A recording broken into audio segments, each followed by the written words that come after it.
My to family. कशा आहात सगळे? मजेत ना? स्वागत आहे माझ्या ब्लॉग चॅनलमध्ये. मी ज्योती तुम्हा सर्वांचं स्वागत करते आपल्या चॅनलवरती. तुम्ही जर चॅनल पहिली वेळेस आला असेल तर चॅनलला जरूर सबस्क्राईब करा, लाईक करा आणि कमेंट करायला विसरू नका. डेली ब्लॉग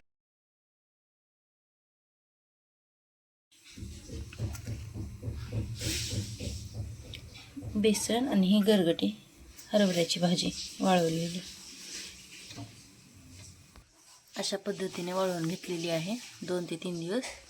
त्याच्यानंतर आता ही थोडीशी गरम करून पावडर बनवून घ्यायची. याची हातावरती चोळलं होऊन जाते पावडर. ही कढई, आता ही बेसन घेतलेलं आहे आणि ही छान असं पावडर बनवून घेतलेलं होतं. हातावरती चोळून आता हे मिक्स करून घ्यायचं.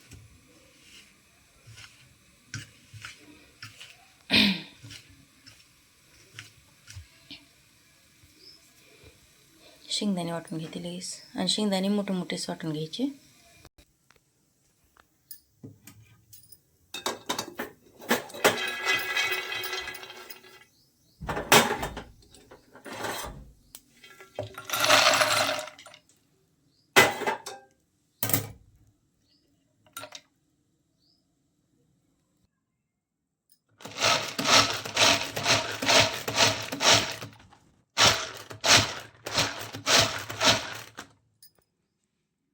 अशा प्रकारे आता बारीक झालेलं आहे.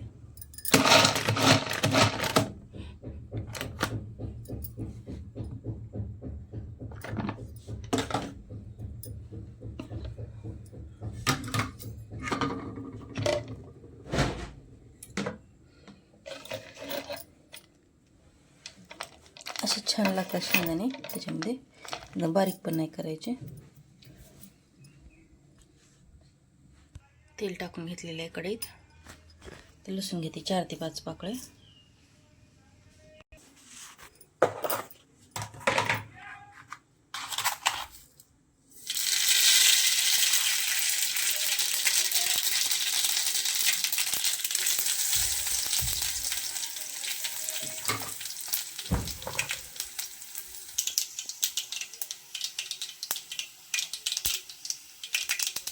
याच्यामध्ये हिरव्या मिरची पण टाकू शकतो आपण. आता माझ्याकडे सध्या नाही आहेत हिरव्या मिरच्या, मी लाल तिखट टाकले.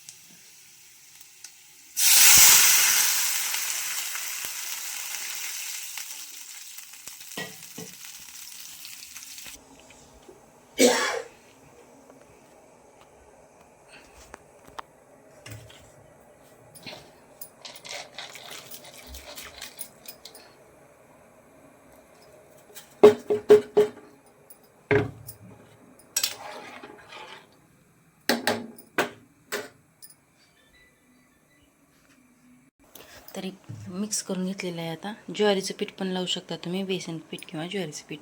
अशा प्रकारे फुनी टाकून घेतलेली आहे. हिरव्या मिरच्यात खूप छान लागते भाजी. तरी माझ्याकडे नव्हते म्हणून मी लालच टाकलेलं आहे. शेंगदाणे टाकून मस्त अशी फुनी दिलेली आहे. आता ही बेसन आणि हिरवी भाजी छान असं चोळून घेतलेली, मिक्स करून घेतली. आता ही हलवायची याच्यामध्ये.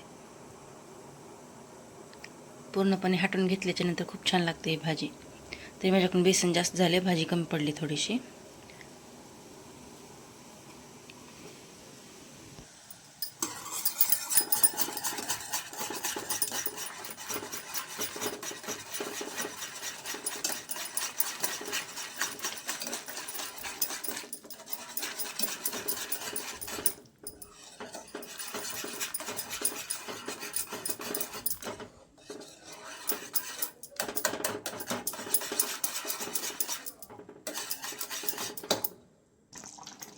अशा प्रकारे भाजी दिसते.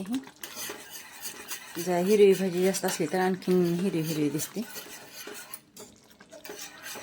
आणि हिरव्या मिरच्या पण दिल्यावर टेस्ट एकदम छान अप्रतिम अशी लागते. जी आपण गावाकडे खात होतो ना, जास्त करून अशाच भाज्या चालतात तिकडे. गावरान मेवा.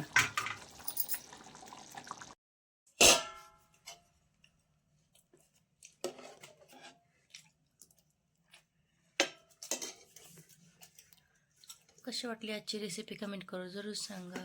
गरगटी म्हणतात आमच्या इकडे.